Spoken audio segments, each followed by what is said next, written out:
ሰላማችሁ ብዙ ይሁን። የአባቴ ብሩካን ወንድሞች እህቶች፣ በዓለም ዙሪያ ያላችሁ እንዴት አላችሁልኝ? እኔ ወንድማችሁ እጅግ በጣም ሰላም ነኝ። የሰላም አምላካችን እግዚአብሔር ለዘላለም የተባረከና የተመሰገነ ይሁን። ዛሬ አንድ ሐሳብ፣ አንድ እውነት ወደ እናንተ ይዤ ቀርቤያለሁ።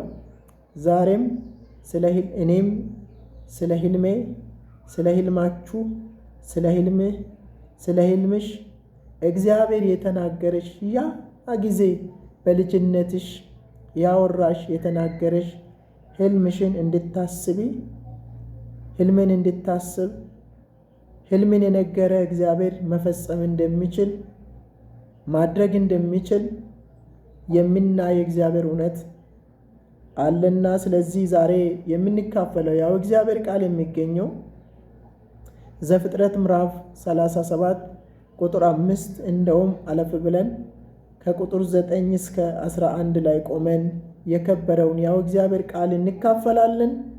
እንዲህ ይላል። በጌታ በኢየሱስ ስም አነባለሁ።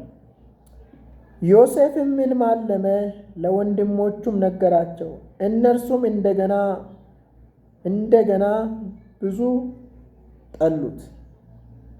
ቁጥር 9 ደግሞም ሌላ ሕልም አለመ፣ ለወንድሞቹም ነገራቸው፣ እንዲህም አለ፣ እነሆ ደግሞ ሌላ ሕልም አለምሁ። እነሆ ፀሐይና ጨረቃ 11 ከዋክብት ሲሰግዱልኝ አየሁ።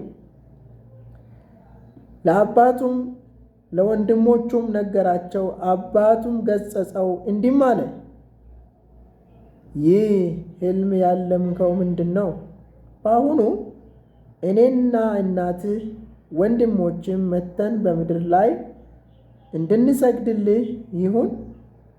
ወንድሞቹም ቀኑበት። አባቱ ግን ነገሩን ይጠብቀው ነበር ይላል። ጌታ አባታችን ሆይ እናመሰግናለን፣ እናከብረሃለን። የሕልማችን ሰሪ፣ ሕልምን የሰጠህን በልጅነታችን አባል በምድረ በዳ ውስጥ ባለን ጊዜ አንዳንዶቻችን ምንም በማናውቅ ጊዜ ያላየነውን ያሳየህን፣ ደግሞም ጌታ ሆይ ዛሬ በፊትህ ይህን እውነት ስንካፈል በዚህ እውነት ውስጥ አንተ እንድታልፍ የእያንዳንዳቸው ሕልም እንዲፈጸም ፍጻሜ እንዲያገኝ አቤቱ ለምንሃለሁ። ይሄን የማይወድ የጨለማ የአጋንንት የክፉ ሥራ ሁሉ በስምህ ለዘላለም የፈረሰና የተደመሰሰ ይሁን። መልካም ፈቃዲ እየተፍረፈረፈ ወደ ልባችን ይምጣ። እናመሰግናለን በኢየሱስ ስም አሜን። ዛሬ ያው እግዚአብሔር ቃል የምንካፈለው ሕልሜ እውን ይሆናል በሚል ርዕስ አብረን እንካፈላለን።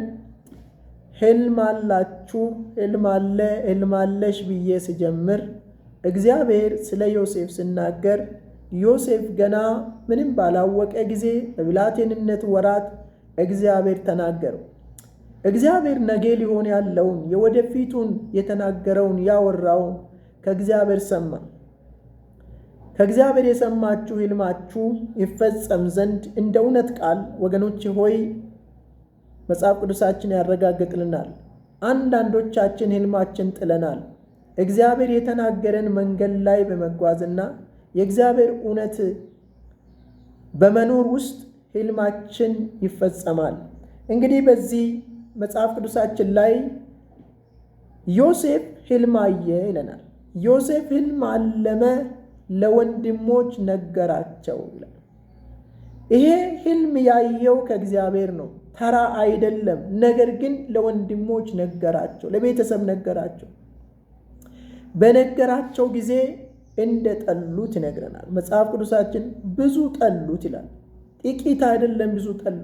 ወገኔ ሆይ ሕልም ካለ እግዚአብሔር የነገረ ነገር ካለ ልትጠላ ትችላለህ። በውስጥ ልትጠላ ትችላለህ። በውጭ ልትጠላ ትችላለህ። ልትሰደድ ትችላለህ።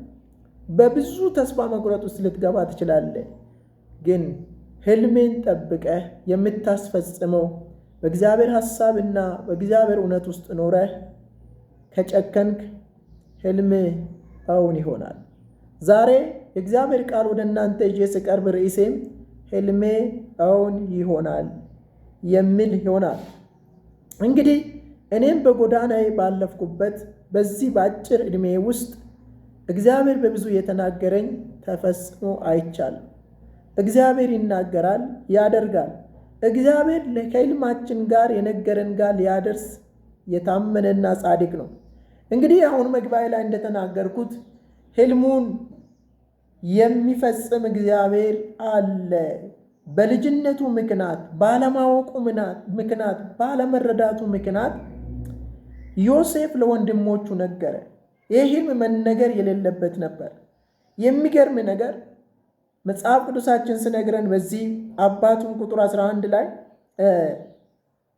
አባቱም ገሰጸው ይለናል። አባቱም ገሰጸው፣ እኛ መተን ላንተ ወንድሞቼ እናት መተን ልንሰግድልህ ይሁን እያለ ምክንያቱም ሕልመኛው ስለ ሕልሙ የራሱ ሕልም የሆነውን ይዞ መጓዝ ነበረበት። ዮሴፍ ባለማወቁ የተነሳ ዛሬ ብዙዎቻችን ሕልሞቻችንን ለሰው ነግረን፣ ለወዳጆች ነግረን፣ ወዳጅ ሆኖ ቀርቦን ሕልማችን እንዳይፈጸም ያደረጉ ተስፋ ቆርጠንና ምድረ በዳ ሆኖብን አንገት ደፍተን ከሕልማችን የጎደለን እንኖር ይሁን? ዛሬ እግዚአብሔር የነገራችሁ ጋር እንድትገናኙ ይፈልጋል። እንግዲህ ዮሴፍ ሁለተኛ ሕልምም አለመ ይለናል። የመጀመሪያ ለወንድሞች ነገሩት፣ ጠሉት። ከተጠላ በኋላ አሁንም ደግሞ ባለማስተዋሉ ሁለተኛ ሕልም አይቻለሁ አላቸው። ሕልም አየሁ፣ ሁለተኛ ጊዜም አየሁ ብሎ እንደነገራቸው ይነግረናል። እዚህ መጽሐፍ ቅዱሳችን ላይ ቁጥር 9 ላይ ደግሞም ሌላ ሕልም አለመ፣ ለወንድሞቹም ነገራቸው። ቀድሞም ለወንድሞቹ ነው የነገረ። ሁለተኛው ሕልሙን አለመ ይልና ለወንድሞቹም ነገራቸው። እንዲህም አለ፣ እነሆ ደግሞ ሌላ ሕልም አየው። እነሆ ፀሐይና ጨረቃ 11 ከዋክብት ሲሰግዱልኝ አየው። ሲሰግዱልኝ አየው። 11 ከዋክብት ሲሰግዱልኝ አየው። ከዋክብት ስለ ንግስና ነው እግዚአብሔር የተናገረው ነው። እንግዲህ ዮሴፍ በመንገሩ የተነሳ ሕልሙን ከመናገሩ የተነሳ ሕልሙን ከማካፈሉ የተነሳ በወንድሞች እንደተጠላ፣ ወንድሞች እንደተነሱበት፣ ከቤት እንደተሰደደ፣ ወንድሞች አብሮበት ተመካክሮበት በጉድጓድ ውስጥ እንደጣሉ፣ አልፎ ተርፎ ደግሞ ለአባቱ ልጅ ተበልቷል ብሎ ፍየልን አርደው ልብሱን አውልቆ ደም ቀብቶ ለአባቱ ሄዶ እንደነገሩ ይነግረናል። ለአባቱ ሄዶ ልጅ አውሬ በልቷል ብሎ በነገሩ ጊዜ እያዘንኩ እየቆዘምኩ ወደ መቃብር ወርዳለሁ እንዳለ ይነግረናል። እንግዲህ ለምን ብዬ ስል አባትየው ቁጥር 11 ላይ ምንም ሕልሙ የዮሴፍ ሕልም ባይገባውም እንኳ ይጠባበቅ ነበረ። የዮሴፍን ሕልም አባትየው ይጠባበቅ ነበረ፣ ተረድቶ ነበረ፣ በአንድ መልክ አውቋል። የሚገርም ነገር ዮሴፍ ሕልመኛ ነው። ዮሴፍ ግን መከራ ውስጥ አለፈ። ዮሴፍ ግን ተጠቃ። ዮሴፍ ግን በመጠላትና በጉድጓድ ውስጥ መጠላት ውስጥ አለፈ። ደግሞም ከጉድጓድ አውጥቶ ወደ ግብፅ ነጋዴዎች እንደሸጡት መጽሐፍ ቅዱሳችን ነግረናል። እንግዲህ ከተሸጠ በኋላ ሕልመኛው ተሸጠ፣ ሕልመኛው ተጠላ፣ ሕልመኛው ተገፋ። ግን ሕልሙ ሊፈጸም ግድ ነው። እንግዲህ ዮሴፍን ወንድሞቹ ከጉድጓድ አውጥቶ በግብፅ ነጋዴዎች በ20 ብር ሸጡት።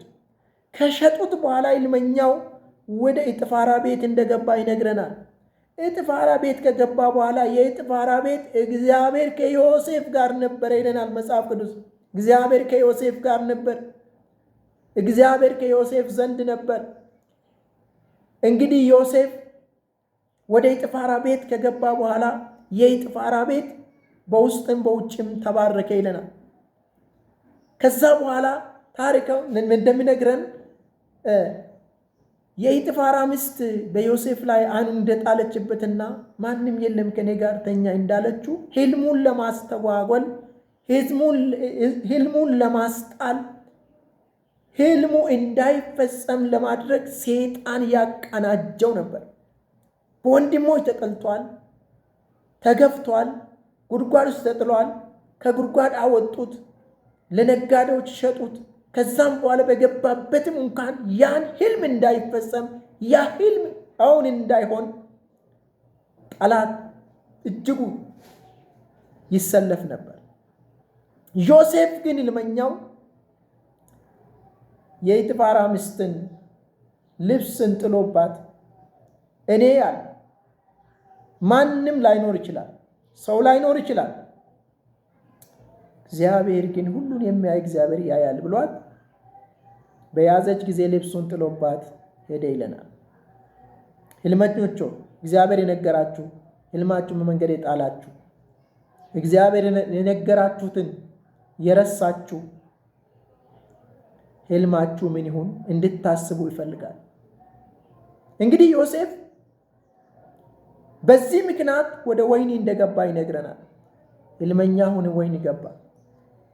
ሕልም ይዛችሁ እግዚአብሔር የነገራችሁን ይዛችሁ ምድረ በዳ ውስጥ ልትሆኑ ትችላላችሁ። መከራ ውስጥ ልትገቡ ትችላላችሁ። ብቸኝነት ሊያገኛችሁ ይችላል። ልትጠሉ ትችላላችሁ። ልትገፉ ትችላላችሁ። እኔ ለዚህ ምስክር ነኝ።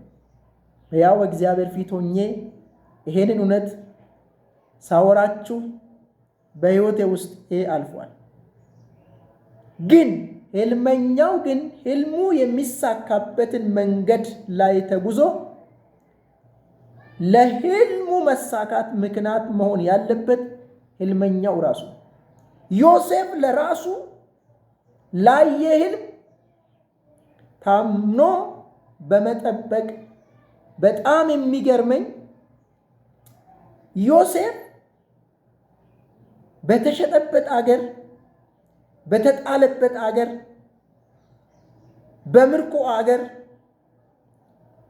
ንጉሥ ሆነ። ታዲያ የዮሴፍ ሕልም አሁን አልሆነም ወይ? ላንተም ያንቺም ሕልም አሁን ይሆናል። ሕልማችሁን አስታውሱ። እግዚአብሔር ያወራችሁን አስታውሱ። እግዚአብሔር የነገራችሁን አስታውሱ። በሰው ምክንያት ሕልማችሁን የጣላችሁ፣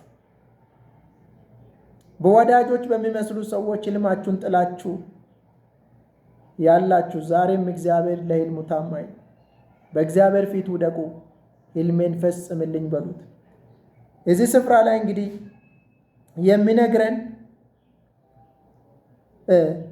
ቁጥር 10 ላይ ስንመለከት ለአባቱና